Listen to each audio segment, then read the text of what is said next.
Welcome to another episode of Unrehearsed Research. I'm excited to continue the research on the Willson line, this time again with Rick Willson.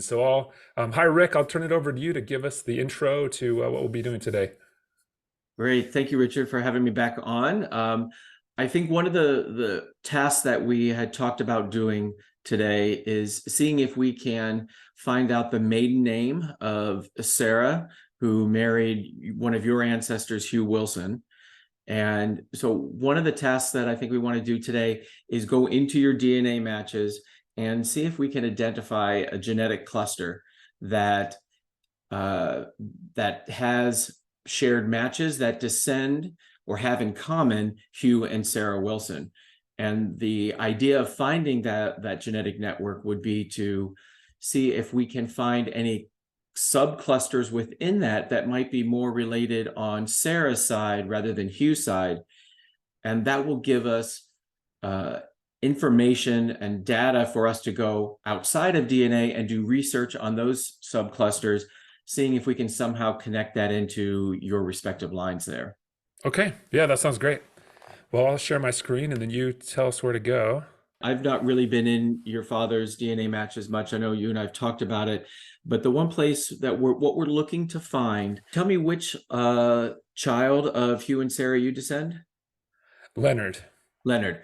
Okay, so what we would be looking for is a sibling of Leonard that we can find any DNA matches that descend from any other sibling other than Leonard. Because when we look at a common match between that individual that descends from one of Leonard's siblings, and we look at obviously your father's matches, the ones that they have in common should, and almost in every instance, will be related to either Hugh or Sarah. So that's what we're looking for. And one of the best places to begin to start to kind of look at this is we can explore ThruLines, which is Ancestry's way of trying to see if they've discovered through information in your family trees and information in your matches family trees, whether or not you potentially share a common ancestor. Okay. So I'll go into ThruLines. And we want to scroll down to where we would find your information for Sarah. Click on Sarah. Okay, good. And then you see your line there descending from Leonard, and you see right underneath his name, there's 4 DNA matches. And if you kind of expanded that, you'd be able to see all how it connects in there.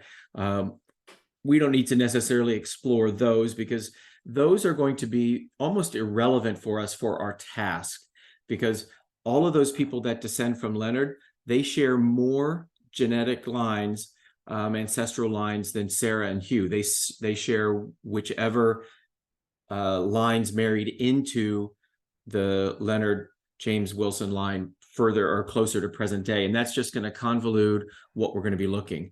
So if you go ahead and click back up on Sarah at the top. And do you recognize these two, Hannah and John? Yeah, at least I know them from the family search tree as 2 of the 4 siblings. There were, 4 siblings, and then 3 of them married and had children. The last sibling, I believe, we don't have a death date for. So Hannah, John, Charlotte are the kind of siblings that we know have families, and so those must be Hannah and John. Yeah. Good. So what Ancestry has shown us here that you have at least one match from that claims to descend from John Gibson Willson, and then you have 6 matches that claim to descend from Hannah Willson. And what's the difference between this showing 6? You're just saying that this is one, so they show the whole line, versus these 6, exactly. they can't show all. Yeah. Okay. Much like when you clicked on the 4 matches for Leonard, it kind of expanded and it starts to drill down, and it'll expand that family tree where those are. But just out of simplicity, what we're going to do is first start with the one match. Let's do this instead of doing that, because I see that's only 10 centimorgans, which is relatively small. And what we're going to do, if we were to look at that match, I don't want to look at it now, we would look to see what shared matches your father has with this match here, which is KG. but with 10 centimorgans, there's probably not going to be a large shared network, if any. Okay. So let's take a look at the 6 matches that you have under Hannah. And I see one there that follows Charles Miller. So I'm guessing Hannah Okay. married a Miller. That's right. Okay. And that one's only 9 centimorgans. So let's look at the other 5 under Ida. I see one that's under Charles. That one's 25. That's going to be a pretty good candidate for us to start in. But let's also just look at the 4 DNA matches under Thomas Reuben Eagle. So And we'll so it click looks on. like we're kind of navigating a tree down. Like Charles is the spouse. Ida, I believe, is a child to the Millers. I'm trying to understand kind of where Ida fits in this. Oh yeah, Ida's a child to James and Hannah. So we're kind of navigating down, if that's right to say. Exactly, because you can Okay. see Ida had it. She had a number of children, I'm sure, but only 2 show up as other matches descending from Ida. One through Okay. Charles, and it looks like there's 4 through Thomas. Okay. So you And want to go so ahead and go right on this? yes, let's look at Okay. those, and we want to find the largest matches of those. And we'll keep drilling down until we discover. Okay. And then look, here's all the 3. There's one that's Oh yeah. 49 and one that's 41. Let's go ahead and we'll just start with the one that's 49. And so if you click on this individual here, it should bring up your match to them. Is that the one that looks like it's the one? Yeah. Okay. So 49 centimorgans. Yes. Yeah. And And then we could be fourth cousins through Hugh and Sarah. Okay. exactly. So this is suggesting where your match could be. It may not be. You may actually share more than one ancestor, or either you've built your tree wrong or they've built their tree wrong where they've erroneously connected their line into your line, and that's why it's showing up as a through line. So we Okay. have to kind of prove this out. But where I would like to start is clicking on the shared matches tab between this match and your father. And we want to take a look at these. And first off, let me verify. One thing that I didn't do, that on the top, this match is on your maternal side. And is that the correct place where this match should be? Yeah, that's right. My father's maternal side. Yeah. Okay, perfect. Yep. So that's one of the things that we're going to pay attention to, just making sure that they are on the right side of your tree, which Okay. they are. And then we'll start looking down at these other matches. And I don't know how many other matches are going to be found here. See, so about 10 or something. Yeah. Yeah, and you have 2 of them that I noticed when we were quickly scanning that have the common ancestor, and I'm pretty much sure who those are. Because if you remember when we looked at that page, it was the grandparent, the son or daughter, I don't remember which, and then the child of that. And Yeah. and I'm sure I didn't commit it to memory, but those 3 here that we see in your list that have the common ancestor suggestion there is probably that. And we can Okay. click on that if you'd like, and we can kind of just verify it. Should I click on that one? No, not on the 4th to 6th. You can either click on common ancestor, you can click on the family tree. It's going to bring up the same. Okay. And here you can see it. I already see it, the eagle line, which is what it was. But if you want to just confirm it, you can click on Hugh and Sarah to the left. Okay. And that's going to tell us exactly. And that's exactly what Oh, I okay. remember. Yep. Okay. So what I do at this point is you can go back, and I would put a note, add a note to this. And, here's my note style. Yours might be different. I would put Hugh and Sarah Willson via, I think that was via Hannah. I think that was the daughter. That was Hugh and Yeah, Sarah's daughter, that's right. right? So I would do via Hannah, and then I always do like a comma, and then which child of Hannah's it went through. Okay. And I think it was Ida. Yeah. Okay. And that's just my shorthand way of knowing. And I would just, so then later when I see it, I don't have to really click into it. I already know. And then I might also add it to a group. Okay. And I don't know what groups you have. I can't remember, but I might create a new group that is, and I might just call it Hugh Wilson, or whatever you feel like you want to call this. Is it fair to say Hugh and I would maybe do Hugh and Sarah. Sarah? Yeah, okay. And then later you can always refine and move ones when you realize, when you find other matches, they're more on the Sarah side versus Hugh side. Okay. Great thought. And then I would just go back to the list. So I'm not wondering if sorry, not that list. I may not have attached her to that group I Oh, that's created. very Okay, there we go. good. Okay, Thank there you. we go. Yep. And And then then go let's back, you go. said? Okay. Yes, let's go back. And we can verify the other one that's in the list that has the common ancestor. Okay, so that was down here. And I'm sure again that was probably the child of the one we just looked at. And so go here to check that. Yeah, but we'll just make sure. Hannah, Ida again. Yeah. Okay. So it Okay. is. Yep, So you'd go back and add the same tag to her, same kind of notes. exactly. Okay. And remind me what we said. Do we say Hugh and Sarah Willson via Hannah Hannah, Ida? and Ida. Okay. And the reason I add a couple generations here is just later, if I'm going and doing research, I can help. And this is easy for the fact that it's your known line, but when they're not your known line, when you start recognizing patterns between other surnames that you're not sure how they fit in, if you have a little bit of that descendancy written down in notes, then you can start seeing where they converge. And that will help you realize, okay, the common where these matches are joining up is with this ancestral couple. And then at that point, you're going to follow one of their lines back to hopefully figure out how the Willson line connects into it. Okay. Good. Okay, so the next task that I like to do is going back to your original shared match list, or this genetic network. Yep, this is the one. So what I would do now is I want to identify those matches that have a tree that Ancestry says, I don't know how you connect.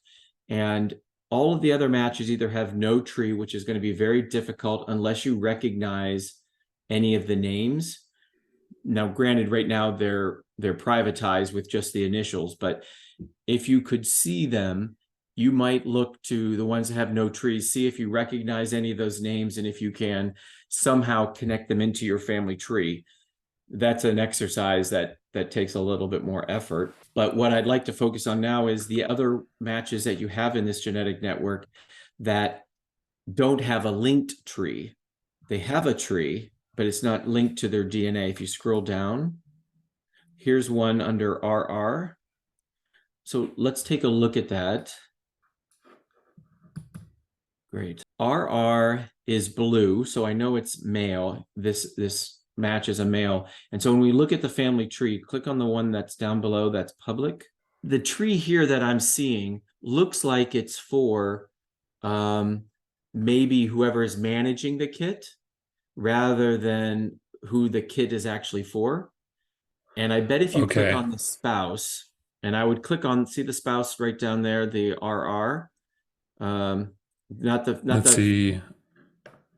All right, here. Yep. Yep. Click on that spouse, and that's going to be that person's tree, most likely. Now, there's nothing built. Okay.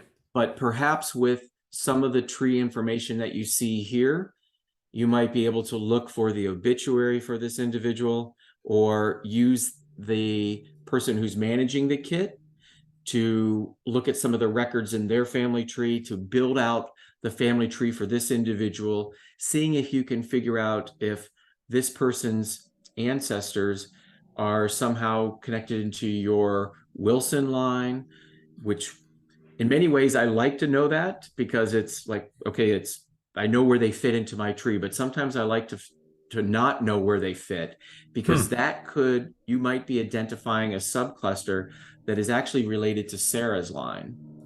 Oh, okay. And so this is something that we'll mark as a task in your research log to say, let's investigate if we can find out more about this individual and build out the family tree for this individual. Okay, so tell me one more time, Rick, when we were not on this one, but the other part of the tree, where were we? Let's do, yes. So Was it this part of the tree? yes, this is what it came up with.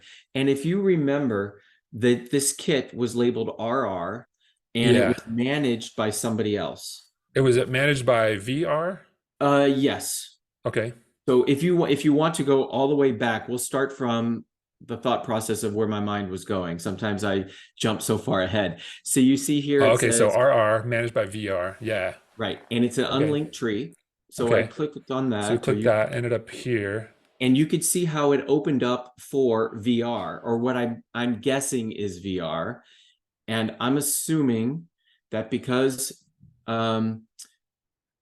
the kit is for RR, which was blue, which means it's a male, that the family tree opened up for a female. So I know this is not. I see. And typically what I see is usually one spouse orders the kit for another spouse or a child or a grandchild, and you're looking for which tree this might be. And because the kit was for RR, one of this person's spouses is also RR. I see. And that's why I said, let's click on that one. And we saw that there was no tree for this individual, but this individual did have a death date, and a rather recent death date, that you might be able to find the obituary where it lists the parents, and then you could Okay. start You building start out to. that person's tree. Hey, if any of this video has been helpful, please consider liking it, leaving a comment, or subscribing to the channel. I really appreciate it. Okay. And is that a mistake that they accidentally linked their kit to the wrong part of the tree? Or is Nope. it just that that link always opens up the person who manages it? It's a great question, because one of the things that Ancestry always wants everybody to do is link themselves to link their DNA to themselves in their family tree.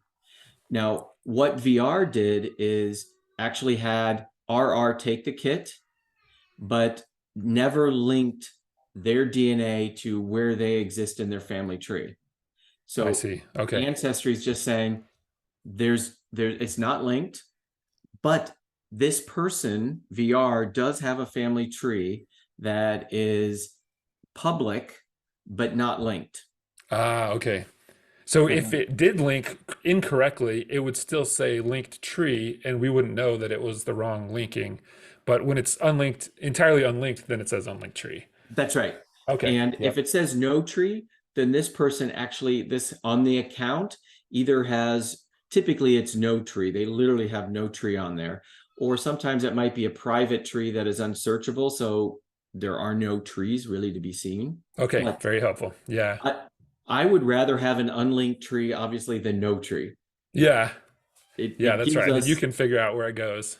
Exactly. Yeah. And we can do the same thing for some of these other one. If we look at Yeah. the To one the for next one. DL, we can click on that. And we know DL on the previous page was pink, so I know it's female. And we can look at this tree. Okay, so we're gonna go into tree. And here, this person, this may be their tree. I don't know. There's clues here. There's obviously a couple names where we can go onto family search trees or ancestry trees and start looking up these people and seeing if we can identify them and somehow connect them back to who this DL person is. Okay.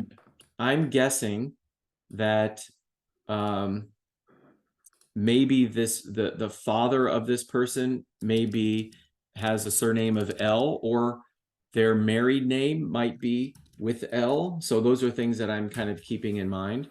Okay. Um, and that's what I would do on this one. And again, I am trying to build out their tree far enough back that they either link in directly to Willson, or my preference would actually be that they link to some cluster that's more associated with Sarah's side. Okay. Yeah.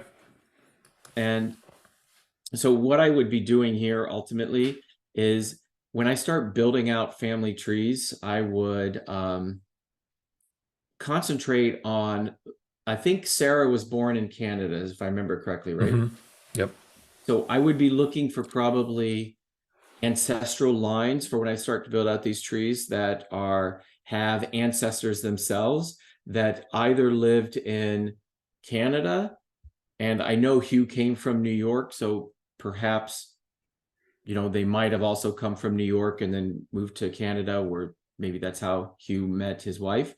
So I would be looking for those lines and concentrating more on those. Okay, that's great. Um, and then if we go back, once you start building out those trees, this is when you can start taking notes and making more proper references here.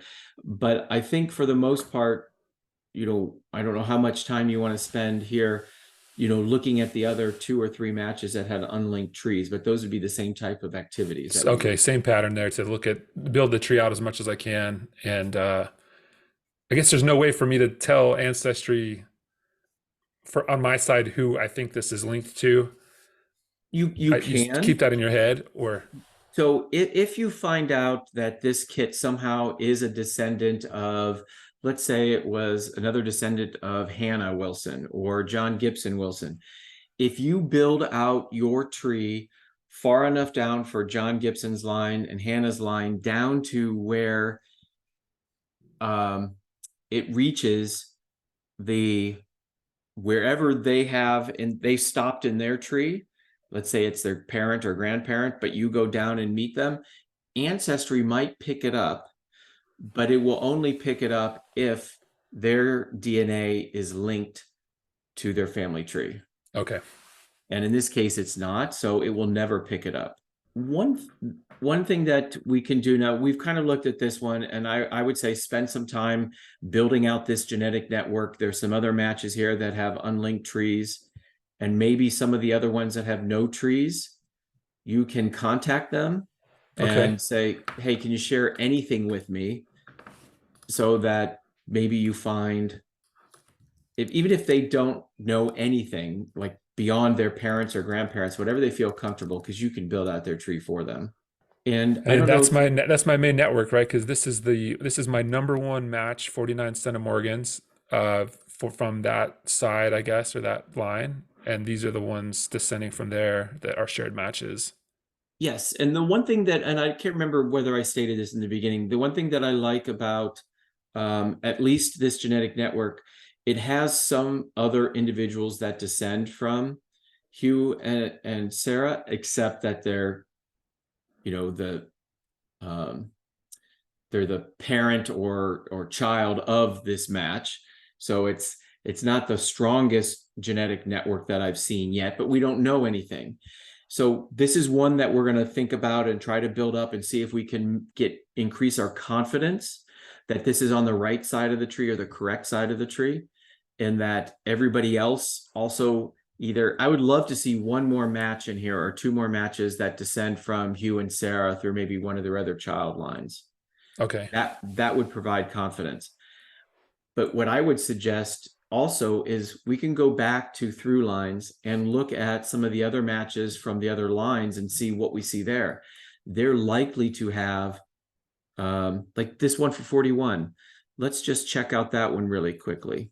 I don't think I noticed this, but you've already labeled it. So we Oh, okay. labeled that So in the she last was one.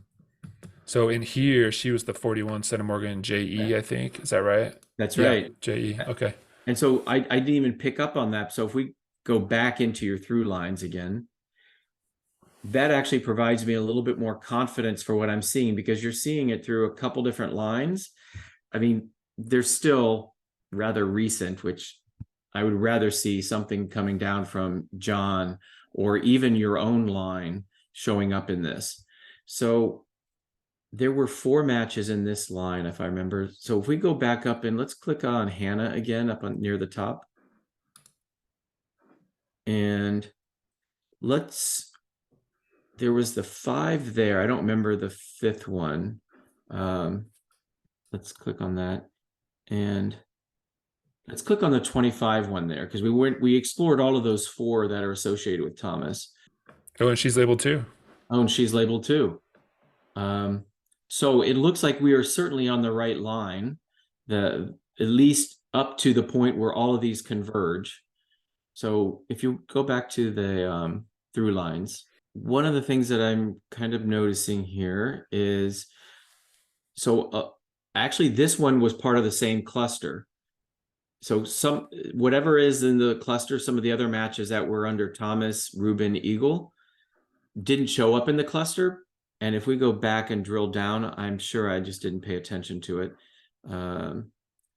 If you click on that again and scroll to the right, yes. See how the ones here have the very two bottom ones, 9 centimorgans and 17 centimorgans? When you Yeah. do shared networks within Ancestry, they don't show anything below 20 centimorgans. Oh, okay. But they And do they show do them that, here. yeah, they do that because there's less confidence in those, which is true. But here it's proven out that even some small ones are correct. It's just that you don't share as much with them, but clearly they're related and part of that cluster. So these are 3 generations of test takers here. That's right. Okay. And you see now that I'm getting a better sense of this, the 49 is the one we went into. The 41 also showed up. And when we went further up in this family tree here, if you click on Ida again, the other one here that was 25, we also saw there. Yeah. So what this tells me, without knowing anything more, is all of these kits at least converge on Ida Miller and whoever she married. Okay. So if these 6 kits are wrong, they're all wrong together because That's they're all right. converging on Ida. Yeah. Yeah. But I'm pretty confident from my experience in here that we wouldn't be seeing this if it wasn't really truly related to Hannah, which is connecting into yours. Okay. The other thing, let's do one other thing, because I think click on Hannah. And there was one here for 9 centimorgans. Let's just click on it. 9 Down at centimorgans. the Okay. bottom. Yep. Yep. Okay. And let's just click on shared matches. The tab right there. And there are people here. And because we've privatized a lot of these, I don't recognize the names I'm seeing here, the SE and the KC. Without privatization, I might recall seeing some of these 2 kits also in the shared network of the other ones we were just looking at. But what I would do here is I would click on the one for sure that has the unlinked tree. What I would do here is there's enough of the family tree here that you should be able to build out this family tree. And what I'm guessing is you will probably see that this person either connects into your Willson line or connects into one of the other lines that you're probably building out on that other genetic network. Okay. This genetic network is really small, which is understandable considering the match itself is only 9 centimorgans. But if you go back, so this one is only 9 centimorgans, but the 2 matches we see here, one is for 32, one is for 29. I would concentrate on those and see if you can, if it might be small, but if you can connect it into your Hugh line or one of the other subclusters that you will ultimately discover, that would give you confidence that you're looking in the right places. And then you also had one match under your John Gibson Willson line. Oh yeah. So all the way back to Sarah, right? And Mhm. then we had been sort of our fishing expedition here had been all under Hannah. That's And you're right. saying John's got one match as well. So let's just check out that one. That I wanted to go on the Hannah ones first because they were larger. And then if we just look at shared matches here, we can see what kind of genetic network we have between those. And okay, Okay. there's And then it's my dad's sister. okay. Yeah. So obviously that doesn't tell us anything new, but it does at least confirm that it's, at least on the right side of the family tree. Okay. So Good. Yeah, this is great. This gives me a lot of homework to do, and we can come back and see if, I'll do the homework to build out trees, both my tree coming down and these trees going up. And then in the meantime, I don't know how often the algorithms run on Ancestry, but it might have picked up more as well, right? That is correct. That is correct. And I do want to show you one other thing that we can do Yeah. for homework. If you go back to reviewing the matches for your father. So Okay, all if the way you, back here. Yeah. You want to and just go into the main match list? yes. And one thing that I like to do, you know how we went through and those ones that had common ancestors, and we had to figure out, it was easy to do, but it still was steps where we had to figure out, okay, this is descending from Hugh and Sarah via Hannah and so forth. Okay, so what I want you to do is click on two of the filters. One of the filters says unviewed and the other one says common ancestors. Okay. Unviewed and common ancestors. And when you're going through this list, these are all of the ones that you haven't yet viewed, but by which Ancestry has said, hey, you have a common ancestor. And you can go through, and this, a lot of times I do this while watching TV. Yeah. And because it's somewhat mindless, you just click on it, you look at where the common ancestor hint is, and you take notes on it and you write it Okay. in. And that will help you later as you start going through matches. You won't have to go through that step. You can just look at the note field and say, oh, I know where we connect with that one. So is it just the very act of clicking into one of these marks it as viewed and then it won't appear That's in that right. list anymore? Okay. Yes. So And I then know you who this is. I know who SB is, and we've labeled her, but you're just saying that I've never clicked into her, so that's why it's in this list. exactly. Okay. And And I just refreshed and it's gone now. it's gone. And one of the things you can do, and I apologize for this, I did say clicked on unviewed, but that's because once you view all of them, then as new ones come in, then you click on unviewed. So you don't have to see all the same ones. But because you've never done this task, actually, I probably should have said, just click on common ancestors. Oh, okay.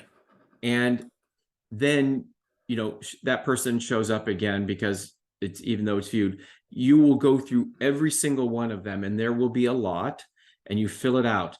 And then later, like once a week while I'm watching something mindless on TV, I just click common ancestors and unviewed to find the new ones that populate. And then I just, without even vetting them, I just put that in there. Okay. When I really want to use that match later, I will vet it and I will make sure, yes, that is truly where we connect. So do you also write a note for every one of those that you open or just view I it? do. You'd Every write a note. single Okay. one. Yeah. It's a Okay. it's a painful task. But later when you start working with your genetic networks, it makes the task that much easier. Okay. Very good. All right, that's great. Well, good. I think that's a great spot to leave off if you think so too, and we can pick it up again later. That's perfect. I think we made some really good progress. If for no other reason, we've gotten familiar with the genetic networks and the shared matches and how to really begin to analyze them.